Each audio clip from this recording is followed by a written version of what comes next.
नमस्कार प्यारे बच्चों, यह वर्कशीट 2020-21 माह जनवरी की है, कक्षा 8 और गणित विषय की है। इसमें सभी प्रश्नों के उत्तर सही बताए जाएंगे और साथ ही प्रोजेक्ट कार्य का भी पूरा सही बताया जाएगा। तो चलिए बच्चों, आप वीडियो को लाइक करें, दोस्तों को शेयर करें, कमेंट करें कि आपको कौन कौन से प्रश्न समझ में नहीं आ रहे हैं, अर्थात कितने अंक प्राप्त किए हैं, और साथ में चैनल को सब्सक्राइब कर बेल आइकन जरूर प्रेस करें ताकि आने वाले वीडियो की नोटिफिकेशन अर्थात जो भी वर्कशीट आ रही हैं उनकी भी आपको जानकारी मिल सके। तो चलिए शुरू करते हैं। वर्कशीट 2020-21 विषय है गणित, हिंदी माध्यम का है, माह जनवरी का है। अब आपको यहाँ पर जो निर्देश दिए हैं सब जानकारी भरनी है आपको, और इसके बाद आपको आना है यहाँ पर नीचे विद्यार्थी का नाम भी अपना नाम भरना है, पिता का नाम भर देना है, आपको अपनी कक्षा भर देनी है यहाँ पर, और विद्यालय का नाम भर देना है। ठीक है।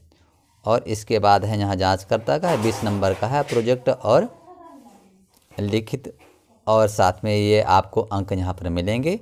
और जो ये निर्देश नीचे दिए गए हैं इनको अच्छे से पढ़ लेना है और ध्यान से कटिंग नहीं करना है ज़्यादा।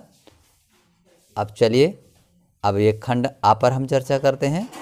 प्रश्न 1 दिया हुआ है, निम्नलिखित में से सही विकल्प छांट कर लिखिए। तो जैसा आप प्रश्न 1 है, प्राप्त करने के लिए ऋण 5/4 में क्या जोड़ा जाना चाहिए?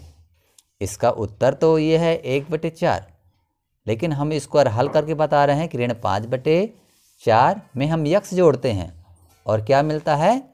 ऋण 1, जो यहाँ प्रश्न में कह रहा है कि ऋण 1 प्राप्त हो रहा है। अब हम इसको आगे हल कर रहे हैं, यक्स बराबर ऋण 1 धन, तो पक्षांतर करने पर 5/4 हो जाता है, फिर बराबर ऋण 5 धन 5/4। अब इसको घटा देते हैं तो बराबर 1/4। इस तरह उत्तर ये प्राप्त हो जाता है। अगला प्रश्न है दूसरा, ये चतुर्भुज बना हुआ है ABCD, इन सभी को, इसको और इनको सबको जोड़ लेते हैं। तो आप जानते हैं कि चतुर्भुज के चारों कोणों का योग 360 अंश होता है। अब चलिए चलते हैं हम अगले प्रश्न पर, पेज ओपन करेंगे। प्रश्न 2 है, निम्नलिखित में से ABC अक्षरों के मान ज्ञात कीजिए। अब यहाँ पर जैसा देख रहे हैं कि 5 में क्या जोड़ा जाए कि 4 प्राप्त हो, तो हम यहाँ 9 जोड़ रहे हैं। 9 जोड़ते हैं, 4 मिलता है, 1 हासिल हो जाता है, और फिर 1 हासिल, यहाँ 8 हो जाएगा, फिर 2, यहाँ B की जगह हमने 4 लिखा है। ठीक है। अब 2 में क्या जोड़े कि 9 प्राप्त हो जाए, तो 2 में हम 7 जोड़ते हैं तो ये 9 प्राप्त हो जाता है। ठीक है। इस तरह आप जैसा पर देख पा रहे हैं। अब एक जगह में आपको अगला प्रश्न है, 4 लिखना है। 3 नंबर, एक टोकरी में 6 सेब हैं जिन पर 1 से 6 संख्याएं अंकित हैं। जिस तरह 1 ये सेब है, ये 3 हुआ, 4 है, 5 है और 6, 1 से 6 तक हमने इनको लिख दिया। यदि एक सेब बिना देखे निकाला जाए तो संख्या 4 वाले सेब की प्रायिकता ज्ञात करना है। तो प्रायिकता ज्ञात करने के लिए 1/6 ये संख्या है, 4 वाले सेब की प्रायिकता हमको ज्ञात करनी है, और संख्या 4 वाला सेब बटे कुल सेब बराबर 1/6, अर्थात इसकी प्रायिकता 1/6 हो जाती है। अगला प्रश्न है, रवि, राजू तथा राय में 360 रुपये इस प्रकार बांटे गए कि रवि को 2 भाग, राजू को 3 भाग व राय को 5 भाग मिले। इस बंटवारे में प्रत्येक को कितना धन मिलता है? माना वो भाग यक्स है। जैसा आप देख पा रहे हैं कि रवि 2 यक्स अर्थात 2 भाग मिलता है इस प्रश्न में जैसे दिया गया है। राजू है 3 यक्स अर्थात 3 भाग है, और राय को 5 यक्स अर्थात 5 भाग।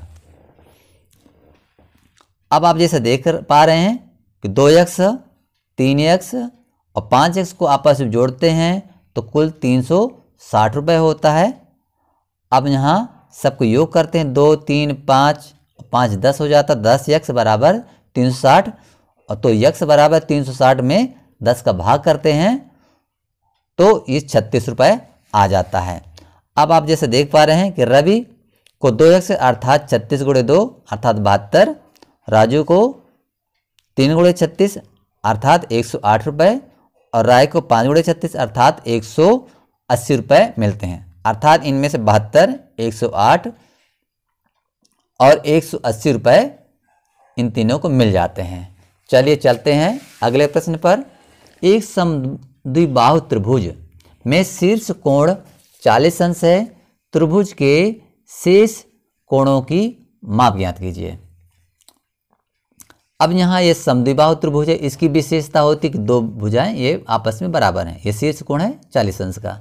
अब ये कोण x और y आपस में बराबर होंगे। समबाहु त्रिभुज में AB बराबर AC है, अतः x बराबर y, इसको हमने m से मान लिया। अब 40 धन x धन y इन तीनों को बराबर 180 अंश। अब 40 यम के बराबर माने x, तो यम धन यम बराबर 180। अब 2m बराबर 180, 95 कर दे ऋण का 40,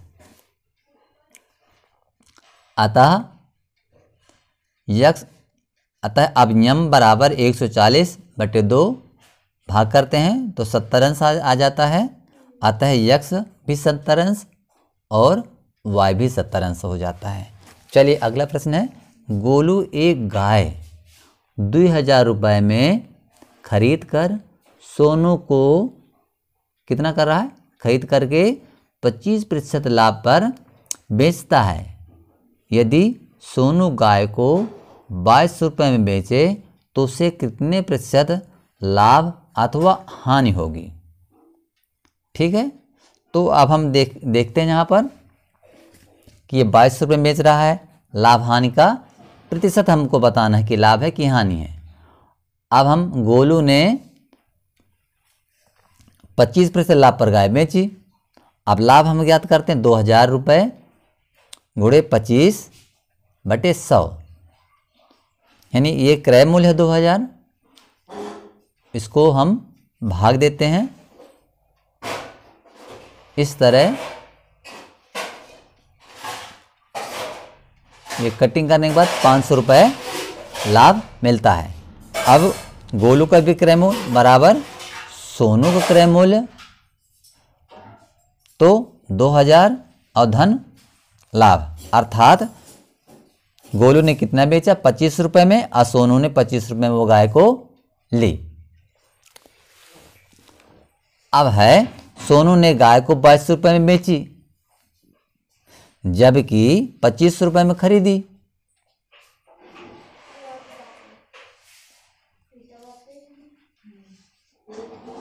अब हानि इसको हो रही, तो हानि क्रय मूल्य ऋण विक्रय मूल्य। क्रय मूल्य है 2500 रुपये, विक्रय 2200 रुपये, तो इसको हानि होती है 300 रुपये। चूँकि यहाँ पूछ रहा है हानि भर नहीं बतानी है आपको, हानि का लाभ बताना है, सॉरी हानि का प्रतिशत बताना है आपको। तो हानि प्रतिशत बराबर हानि बटे क्रय मूल्य गुणे 100।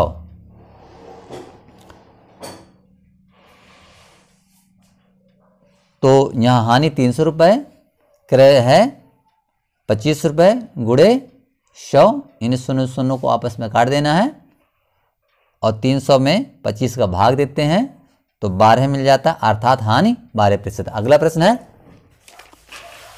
चलिए प्रोजेक्ट कार्य पर चलते हैं। बच्चों वीडियो को लाइक करें, दोस्तों को शेयर करें, कमेंट करें, चैनल को सब्सक्राइब कर बेल आइकन जरूर प्रेस करें। तो चलिए हम शुरुआत करते हैं।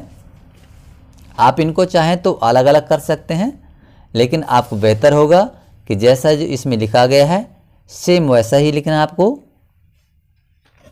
तो यहाँ पर आप जैसे देख पा रहे हैं खंड बा पर हम चर्चा कर रहे हैं। विद्यार्थी प्रति दिवस अपने पढ़ने के समय को निम्नांकित सारणी में लिखें एवं सारणी के आधार पर प्रश्नों के उत्तर दें। अब है प्रथम भाषा 1 घंटा, तो जैसा जो दिया रहेगा इन्हीं आंकड़ों के आधार पर ये उत्तर आपके नीचे रहेंगे। 1 घंटा, बुधवार को 2 घंटा, गुरुवार को 1 घंटा, 1 घंटा, 1 घंटा। फिर सेम इस तरह द्वितीय भाषा हो गई, तृतीय भाषा गणित है 2 घंटा 4 घंटा, विज्ञान है और सामाजिक विज्ञान है। अब योग इनको कर देना है। जैसे इनको योग करते हैं सोमवार में तो 8 घंटा कुल पढ़ रहे हैं, मंगलवार को कुल 12 घंटे पढ़ रहे हैं, 8 घंटा, गुरुवार को 8 घंटा, शुक्रवार को 9 घंटा और शनिवार को 8 घंटा पढ़ रहे हैं। इस तरह अब हम विषय वाई योग भी करते हैं। यहाँ पर योग कर लेते हैं किनारे में। प्रथम विषय 8 घंटा, द्वितीय भाषा है जो 7 घंटा पढ़ रहे हैं, तृतीय भाषा 8 घंटा, गणित है 14 घंटा, विज्ञान है 8 घंटा और सामाजिक विज्ञान 8 घंटा। अब जैसा प्रश्न कर रहा है 1 नंबर, विद्यार्थी द्वारा मंगलवार को कौन सा विषय सबसे अधिक पढ़ा गया। तो मंगलवार देखते हैं, नीचे कोर 1 घंटा,